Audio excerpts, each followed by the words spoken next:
nice. Come on. Sorry. Behave yourself. No, I can't. I know you can't. They're making me want to say that because it's so outrageous that you would arrest someone for a word. I agree. And like, we actually have to put ourselves at risk to stop. I agree. Yeah. I agree with you. Well, then help me now. Let's have a moment of self-liberation. I think you're beyond help. Hold my hand. We're going to say together. You ready? No, we're not. Do you say gay and retard? Huh? Do you say gay and retard? I say gay. I wouldn't use the R word. I wouldn't. I personally wouldn't. Are you? My choice. By do the you way, think it should be legal to abort a Down syndrome baby? I am exercising my free speech right not to use that word. I totally agree. I actually don't use the N-word ever because I think it's ugly. I just don't so like it. By your own petard, you're being I kind of agree. I'm mostly making fun to make a point. I actually think that we should not kill people because they have Down syndrome. I think they're beautiful people. And I think when you get to heaven, it'll probably be filled with people with Down syndrome because they are pure in spirit. And I'm not joking even a tiny bit. I really believe that.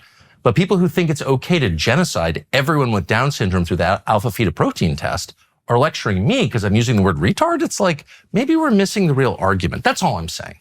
Does that make sense? It does, although I'm pro a woman's right to choose what to do with her body. Including and bear in mind that aborting someone because he's retarded? In this country, to be clear, abortion's a very settled issue. George Galloway doesn't believe in it. Well, no, but honestly, it's not a contentious issue. In America, it's a ferociously contentious issue. It is simply not one in this country. Well, maybe that's part of the problem. At all. I don't think it's a problem at all. Who's having the abortions here? Well, a lot of people have abortions here. Right. It's pretty overwhelmingly, though, people whose grandparents lived here. Have you ever noticed that? Whose people? Who what? It's the native population having the abortions. It's not immigrants not having a ton of abortions. And if you look at the numbers, I don't know the demographic. But that's true everywhere. And just a deeper issue. So, like, what is the loss of the will to live? Why, if you're not having, and you're a huge exception to this, I know you've procreated, as have I, and God bless us both, but a lot of native-born Brits do not have many children, if any. It's also true in the United States. It's especially true in Canada. Well, I think this is becoming a massive issue, and Elon Musk has been right about this. Yes. The biggest problem is not, as we all assumed, overpopulation in the world, but underpopulation, because a lot of people now, especially as the changing way society has gone with many more women working and so on, that the number of children that are being born actually in places like the UK and the US is reducing quite markedly, projected for the next 50 years. And you're seeing in some countries in Asia, for example, it's getting catastrophically low very fast. And this is going to be a massive South problem. Korea. Yeah, it's going to be a huge There will be problem. no South Koreans in 100 years. There will only be North Koreans. What does that tell you? Well, it's not a good moment. No, but where's that? I totally agree with you and with Elon. And again, I feel like we've all done our part to reverse that trend. But I feel like we spend no time asking, why is this? Well, don't you think it's as simple in most cases as the changing work practice? If you went to the 1950s, that's part of it. Yeah. 1950s in the UK, most women didn't work. Now, when women go out to work a lot more, they probably don't have the time to have 3, 4, 5 children as they used to. There's no doubt. I'm sure and they can't afford it. Childcare is it's very expensive. more expensive. In the United Exactly, and this is a very good point Tucker makes here. They can't afford it, and you should ask yourself why. How is it possible that now the woman also has to work and they can barely survive? Meanwhile, 50 years ago, only the man had to work and he could raise a whole family, he could buy a new car almost every year, he could buy a house, they could go on holiday. And now you have the mom and the dad, and they are both working, and they can barely raise children. This is not good, right? And you should ask yourself why, because this is literally the state of our country, or the state of the West in general, same as in Europe. But the point what Piers Morgan just said here, that he is not agreeing with the fact that so many Brits are not making children. Dude, I literally remember a tweet, an X post of Piers Morgan, that he actually said that it's okay that Brits got less children because so many people from other countries were arriving in the UK. So he was actually okay by replacing his own people, and now he's suddenly gonna act like, oh, this is not good. Piers Morgan is such a snake. I don't trust this guy at all, but let's continue. I just wanted to make this clear. Piers Morgan changes his opinion faster than the weather, believe me. States, it's more expensive than, I think, any other expense, but for young people with children. Of course, you're right, but there's also something a little bit deeper than that. It's like, it used to be just axiomatic that reproducing was not just your duty, but your greatest joy. That was the way you create the next generation, continue your civilization, and that has died since the Second World War. Yeah. And not just in the I think it's white inarguable. world, but but that is like a profound change. What is inarguable actually? I mean, look, like I said, the population here has gone from 50 million to 70 million since the 50s.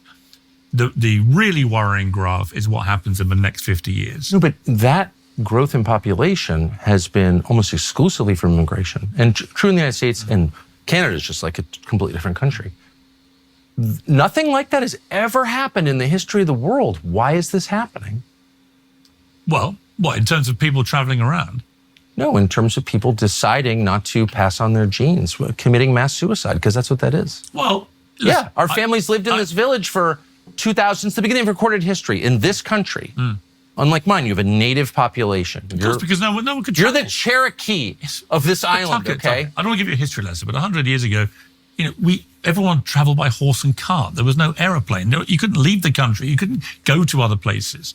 But rather like tribes 2,000 years ago, who used to literally just sit in their little area of wherever it may be, eventually they ventured out, and so evolution continues. I'm for that. I would never argue against that. But once I flew here, actually. Yeah, right, of course. Right. So once you're able to do that, obviously people are going to go exploring. They're going to want to try and live in other places. The question then becomes, how enriching or damaging, or both, and in what levels, is an influx of people from other ethnicities, other cultures, other countries? I would say on balance, London in particular has been almost a template actually for tolerance and cohesion and multiculturalism at its best. The stabbings you're talking about. Bro, London is destroyed. London is like a failed society, in my opinion. And what does traveling has to do with the fact that women now in the West are having less children? Like, I don't get this point. Can you explain this to me, Piers? Like, this just shows you how smart Piers Morgan actually is. He thinks that women now have less children because we can travel more. What is this for complete BS? Like, dude, women are not having children anymore because different reasons, and we probably all know why. This has nothing to do with traveling. You, Piers Morgan, what a plant! What an actually plant! And sorry for interrupting, but just watch this video and you completely understand why I don't like Piers Morgan at all. He is just a snake. He says whatever the people want to hear, and he is completely the opposite as what he's actually saying. So he said that he is like pro-Britain. Meanwhile, he doesn't care about Britain at all. He doesn't care about Britain. If you go to his X page, his Twitter, you can just read his tweets, and this shows you how he actually is. And he's so different on his like tweets, on his X, than in these interviews. In these interviews, he is just like cosplaying like he is Britain first. He is not, believe me. Let's talk about the stabbings. The murder rate in London, do you know what it is compared to any major city in America? Probably much lower, I would think. Just a way lower testosterone level here. Right. I mean, you can feel it too. Yeah, that's true, actually. Every time. Oh, I'm aware. That's I'm aware. But look, You have the worst murder rates. Oh, I know. And by the way, we always have, which is interesting. Yeah. And there are a lot of factors for that. And it's one of the saddest things in my country. I would never defend the murder rate in London, for example, I checked before I came and saw you because I thought you'd You think London's a better city than it was 40 years ago, 50 years ago? Well, statistically, the murder rate is actually been plummeting in London. Do you know any? I'm good. I'll tell you the problem in London. What we really need in London. Wait, do you think it's a better city than it was 40 years ago, for real? Yeah. You think Sadiq Khan's better than what you had before? I think Sadiq Khan is somebody who's won 2 more terms after his first, because actually he's not done as bad a job as people say. Oh, that's the new standard. Nor has he done as good a job as he would like you to believe. But certainly in things like tackling murder, I give him credit. In tackling things like the clean air, where some of the boroughs here were the most polluted. You have no factories. You don't make anything. All you do is banking. How could there be dirty air? What are you even talking about? There's no manufacturing. You lost automotive. You lost aerospace. You lost everything. Steel. It's clean air because people are idle. Actually, they're delivering food to people who work at banks. There is more traffic now in London than there was even 4 years ago. I'm sure. Right. So that's called tourism. So my borough, Kent. It's not only tourism, Tucker, but normally I'm not agreeing with Tucker at all, but on some points I do. But in this interview, he's actually very good. He's a based guy. But I have to correct this. It's not tourism why there are so many more people in the UK now. Believe me, it's not tourism. It has everything to do with immigration. Seriously, not so long ago I've been to the UK, and I could almost barely see like UK-ish people, like British people on the street. Seriously, go to London and try to find British people. It's almost like hard these days. It's kind of shocking. You feel like sometimes, like in one neighborhood, it feels like you're in Africa. The other neighborhood, it feels like you're like in another place, like Arabia or something, like Syria, things like this. But you can barely see like British people there, and it's actually kind of shocking that you have like in the capital. And again, I'm talking about my experience. And this is my experience. When I went to London, I could barely see British people. Like seriously, and I'm not even exaggerating. This is seriously what happened. I could barely see British people. Of course, some, but not as many. I almost felt like they're already a minority in their own capital city. This is kind of shocking. But again, those are not all tourists. Of course, you have some tourists, but not all tourists. It has more to do with immigration, same as in the United States. In Chelsea, for example, 1 in 12 people, there was a big study on this a few years ago, 1 in 12 people were dying from pollution-related illness, right? I had a lot of issues, which I thought were allergy issues. Eventually, I was told, right, here's what you should do. Check your air quality app every morning. When it's really high, don't go out and shut the windows. Secondly, get air purifying machines in your house for the rooms you use. I did both. Guess what? I've had no problem since. And I didn't have any allergies. Well, that's amazing. Well, and all it cost was the total destruction of your economy. So why do you think the air was polluted before? Well, because people were burning. Our economy has not been destroyed. We're still one of the biggest economies in the world. What is the economy here? What's it based on? What do you mean?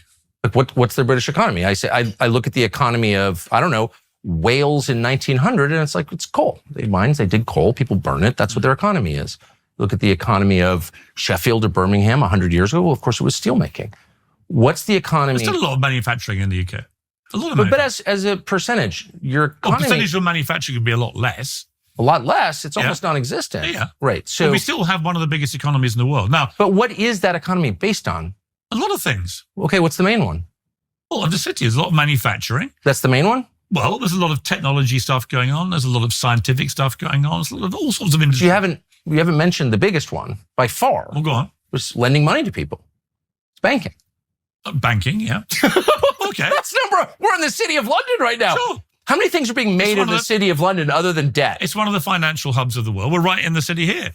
I know we're sitting in the city of London right now, run by City Con. Right.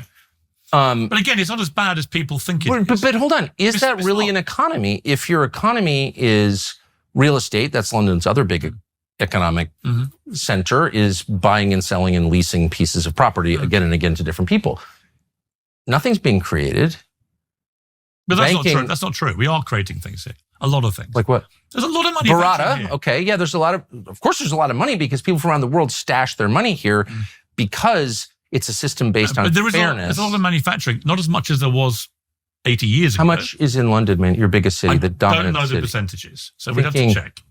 Pretty much, unless you're talking about like burritos being manufactured or whatever, I don't think there's really any. The bigger problem for us is not what economy we're doing, it's how we manage the economy. So it doesn't matter where the money comes from? No, it does. But successive governments have dragged us to a place where we have almost zero growth. Without growth, you can't have a successful, thriving country. That's not true. Have you been to Japan? It's like the most successful, thriving country in the world. It has had no growth for a long time, not real growth. And we've gotten these lectures from the bankers for like 30 years. Japan is dying. You ever go to Japan? There are 4-year-old girls in the subway alone. There's not one speck of litter in all of Tokyo, and it's one of the biggest cities in the world, 12 million. It's an incredible society. It's the opposite of New York, London, Baltimore, Detroit. It's incredible. I know you've been there, and I know you've had these naughty, forbidden thoughts like, wait a second, I thought we dropped a bomb on them. How are they so great? No. I like going to Tokyo. But no growth. How'd they do that with no growth? No. I was assured by libertarian economics, if we had no growth, things would be bad. Because these countries, they're actually like making their own country better instead of like making or destroying our own country. Because I feel like, and again, this is how I think about this, but I really believe that the UK, and also it's happening in the United States now, we are busy with destructive politics. We are not making our country better. I feel like we are making our country worse. And this is such a shame. Just like, again, like you don't have to be like very smart. If you just compare some footage from London, for example, from 60 years ago until today, that you can literally see with your own eyes that London was way better, or it was like a better city to live 60 years ago, even after the Second World War, than today. And again, this is how I feel about it, but I hope you get the point. It's actually shocking if you see the state of these beautiful cities now. Same as with Paris, same as with New York, same as with San Francisco, same as with Amsterdam, same as with Brussels, same as with like many, like in Spain, in Germany, Berlin, all these places. What is the reason that they changed so fast that they almost like became shitholes? Shitholes. Same as like Birmingham. If you go to these places now, it's almost like you have to pinch yourself and ask yourself, am I actually in the UK? Sometimes it almost looks like a third world country. You have like a lot of waste on the streets. Like you have like you hear like all these foreign languages. You hear like so many. It's like the state of these countries, the pavements, the streets, the houses, it's like dirty, it's like not nice. And you're probably like, dude, where's this dude talking about? But believe me, if you've been to the UK in the past 5 years, 10 years, you'll probably understand what I mean. And of course, I'm not saying everything is wrong there, don't get me wrong. You also have some things what is way better now than compared to then. But in general, I actually believe that we went more, that we destroyed more in the past 10 years in Europe, in the United States, in just the West in general, than we actually created. And what he just said now is very important. In Asia, it's completely the opposite. They are building there, like just go to a Singapore, go to a Hong Kong, they're all colonized, and look how these countries look like today. It's such a shame what we are doing in the West compared to them. They are building, we are destroying. But again, this is how I feel about it. Feel free to debate me, feel free to correct me. And just like I'm curious about your opinion. Why is this? Like, why are we doing this in the West? I have no idea. Seriously, I have no idea. I like going to Japan, but I wouldn't swap it for London. Right.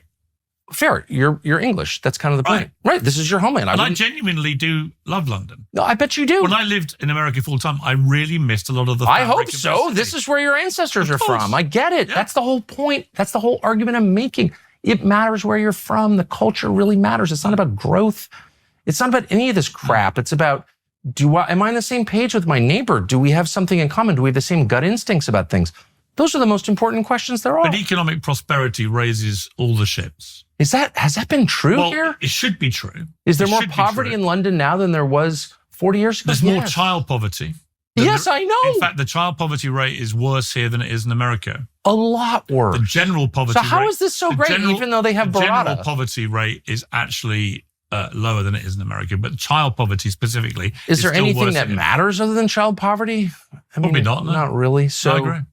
Look, I'm not slagging on. I love your country. I really thought a lot about this since I was so mean during that conversation. I was just wounded because I feel like the destruction of Britain has effects on our entire Anglo civilization. But you actually look out and see a destroyed country. No, this is beautiful. I mean, this is, again, this is the rich part of town. I could take you to Manchester, Birmingham, Glasgow, Cardiff.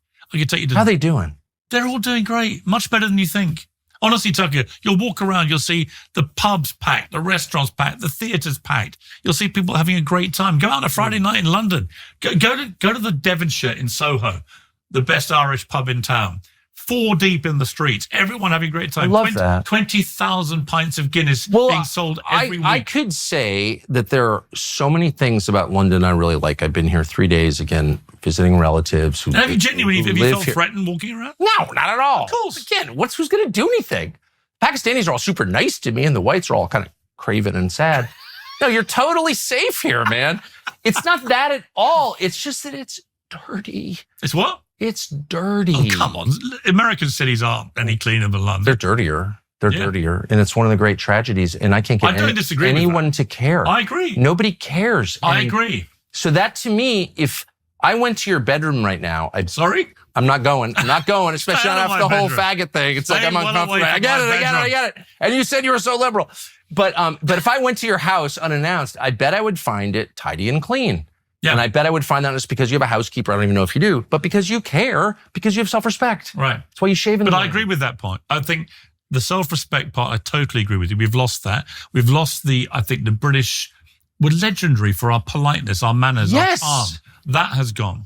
We've really... Dude, that's everything. No, but I totally agree with you. So when you talk about the cultural stuff that I really regret that has gone out of fashion, if you like, it is things like that. It's things like a British person used to speak well and open doors for women and things like that. Now that's frowned upon. Right, the kind of screaming radical feminists have made it almost a taboo thing. Young men in particular do not know how to behave. When I'm out with them, I notice they don't stand up when women walk into a room or to a table. They don't open doors for them and stuff because they've been conditioned to think this might be toxic masculinity and all this bullshit. That kind of stuff really worries me. Do you ever wonder where it comes from? Bro, sir, again, I don't want to hate on Piers Morgan the whole time, but Piers Morgan is literally responsible for this kind of behavior. Piers Morgan was like spreading this wokeism, these woke ideas that it's not okay. Just think about the interview Piers Morgan had with Andrew Tate. That just says it all. I don't even have to add anything more. And then he's now complaining that men, they don't want to be masculine anymore. Now Piers Morgan is actually the guy who's saying, oh, it's so sad to see the destruction of masculinity. Dude, you are the reason because of this. Like seriously, after this video, please take a look. If you have some time, it's quite a long interview between him and Andrew Tate. That says it all. Like I'm not saying you have to support Andrew Tate, of course. Like you can decide this for yourself. But Andrew Tate is quite masculine, right? And long story short, Piers Morgan tried in this interview almost everything to say it's not okay to be masculine. You should be less masculine. Why are you so masculine? And now you are complaining that men, like many men like to watch Andrew Tate, and you are burning this guy down. You are literally saying, oh, what you were saying is so wrong. You were roasting Andrew Tate, trying to expose him, but he won in every debate with you. But that's another discussion. And now you are complaining, oh, the men are not masculine anymore. Bro, you are literally a part of responsible for this. So this shows you again that Piers Morgan is such a hypocrite. I don't trust this guy at all. Again, my opinion, I feel like he is like a plant. He is like a snake who acts like he is. He cares about many things. Meanwhile, he doesn't. He is just like he puts his mouth where the money is. Like if this opinion is popular, all right, he will support this opinion. If that opinion is popular, he will support this opinion. This is just how Piers Morgan is, or this is the vibe he gives me. Because I know the answer, but I'm going to let you. Well, you're going to say it's multiculturalism, but a lot of the other cultures that have come here actually have far more politeness. I agree. I agree completely. So that's exactly my point. Yeah. Is that the cost is to the invaded. You're being invaded. You already said there are boats showing up uninvited. That's called an invasion. It's happened a lot through history. And it's the people who are conquered, who are vanquished, who suffer. The immigrants all seem kind of happy. It's better than Bangalore, or wherever. We don't feel conquered. But you are, though. No, I mean, if people are showing up in boats in your country, I don't know what to do about them. Well, how about sink them? I mean, what? To put it in perspective, Lord Nelson would put up with this? In perspective, in the last 5 years, we've had about 200,000 people come over our southern border. In the last 5 years in America, until Donald Trump got a grip of it, you have apparently 10 million come over the southern border. Oh, more. Right. So I'm afraid there is no comparison. Why we have a little problem. You had a gigantic problem. Let me add an amen, as we say in the Black church. I totally agree. Yeah, and Piers Morgan, the United States is a little bit bigger than the UK. One, you're an island, so that you have less people coming in. Of course, it's harder to get into. Your country is a little bit smaller than our country. So, of course, our numbers are bigger, but we have more space. So what he is saying now is also just shows you how smart he is. Oh, we have less people coming in? Yes, because your country is smaller and you are an island. So if you compare it with your country, with our country, you probably have more people per capita coming in than we do. So don't worry about it, bro. They're just like you are almost a minority your own country, but don't worry about it. And that's why Britain is so interesting, because for two reasons. One, the people who are being invaded and replaced are the native population. They're the Iroquois of the British Isles. They've been here forever. Their ancestors' bones are at Stonehenge. There's no debate about that, though they pretend otherwise, but that's just a fact. So eliminating indigenous populations is kind of a sin, I thought, but it's happening here and in Ireland and in Scotland and in Wales. A. B. Hang on, they're not being eliminated. Of course they are. Look at the birth rates. They're not. What are their birth But rates? that's not an elimination. Of course it is. Over time it is. But that is people taking a decision about their own lives and not having enough children, or as many as they used to have. Well, that's not an elimination. A process. No one's forcing them. No. No one's telling the white population of this country, you can't have more than one child. Well, that's kind of the point that I'm making. No, they're not, though. Well, whatever they're doing, I mean, they're certainly encouraging. They're aggressively encouraging. They're aggressively encouraging homosexuality. You use the F word and you go to jail. No, what is that? You can't. If you want to know who's in charge, who can't you criticize? You can't use the word.